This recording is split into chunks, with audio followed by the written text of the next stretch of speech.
So, what is going on in Hollywood right now? It feels like the whole industry is facing this perfect storm.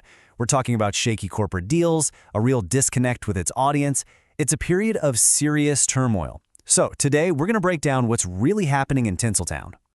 Our source material really kicks things off with a punch. This quote frames the entire problem not just as, bad luck or market forces, but as a crisis that Hollywood has brought on itself. It sets the stage for a pretty critical look at an industry that might be in some serious trouble.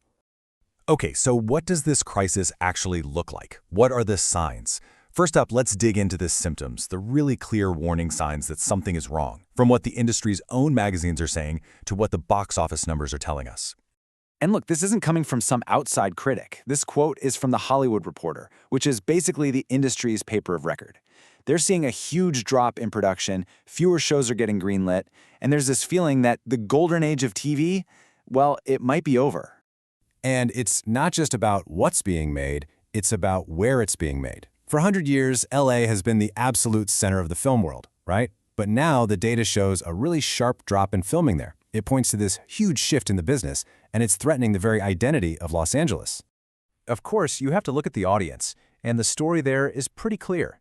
People are just not going to the movies as much. I mean, the analysis points to things like a 10% drop in attendance at AMC theaters in just one quarter. That's a big deal. It shows a weakening connection between the studios and their audience. So you see, it's not just one thing. It's a whole mess of problems hitting at once. You've got the fallout from the big strikes, the threat of even more strikes coming up, the whole AI apocalypse question mark, and just a simple fact that there haven't been any guaranteed smash hit blockbusters.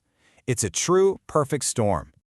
Now let's zoom out to the corporate level, because that's where these problems get magnified. There's this massive merger at the center of the story between Paramount and Warner Brothers Discovery. And according to the reporting, it's a deal built on a really shaky foundation. Here's the crazy part. On one side, you had Netflix, a company that actually had the cash to make the purchase, but they got outbid. By who? Paramount, a company already deep in debt, which then, according to the source, paid way too much to buy another studio that was also in debt. It's a move that's left a lot of people just scratching their heads. And this number, it's just staggering. The new company is now carrying almost $80 billion in debt. That's not just some number on a spreadsheet. That is a massive anchor that's going to affect every single decision they make for years and years to come. As you can imagine, a deal this huge immediately set off political alarm bells. You had outlets like Time magazine calling it an antitrust disaster, worried about so much media power being concentrated in one place, especially given the politics of everyone involved. Now, this is where our source material highlights what it sees as a major irony. The argument goes that an industry and media landscape that generally leans in one political direction all of a sudden became very worried about a single company controlling the story, a concern they didn't seem to have before. So they took on all this debt, but what did they get for it? Let's take a look at the creative assets, the franchises, the IP that are now all under one roof, and the kind of unique problems that come with them. On paper, this list is an absolute juggernaut. I mean, these are some of the biggest, most beloved stories ever told.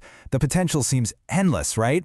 But, and this is a big but, when you look a little closer, a very different story starts to unfold. Here's the core creative problem. Many of their biggest jewels, like Game of Thrones and Lord of the Rings, are based on books that have a clear ending. The story's over. That means you can't really move the story forward. You can only go backward with prequels or sideways with spin-offs. So, the analysis breaks down the issues for each one. With Harry Potter, the big plan is to just remake the movies as a TV show. Lord of the Rings, as we said, is stuck. The current Star Trek show is described by the source as a woke relic. And the big new DC universe, it launched without its two biggest stars, Batman and Wonder Woman. And this all leads to a much bigger, more cultural issue that the source brings up. This argument that Hollywood has basically lost touch with the very people it's supposed to be entertaining. The source really hones in on a specific incident at the BAFTAs. A man with Tourette's, who was the subject of a film, had some vocal tics in the audience. According to the source, the online reaction from people in the industry was a complete failure of the very empathy that they claim to value so much. But then the story gets even more complicated. A little while later, a comedian made a joke about that same incident at the NAACP Awards. The reporting uses the different public reactions to these two moments to build an argument that there seems to be a double standard at play. So the term the source uses for this pattern is Hollywood hypocrisy. The argument is basically this. When audiences see a huge gap between the values the industry talks about and the way it actually behaves, they lose trust. And when they lose trust, they stop watching. So after all of that, where does this leave Hollywood? In this last section, we're going to look at the tough structural changes that are happening and the pretty blunt advice being offered for how to survive this. The long-term trend here is something the source bluntly calls shrinkage. Just think about it. We've effectively lost MGM, Fox, and now Warner Bros. As independent major studios. They've all been swallowed up.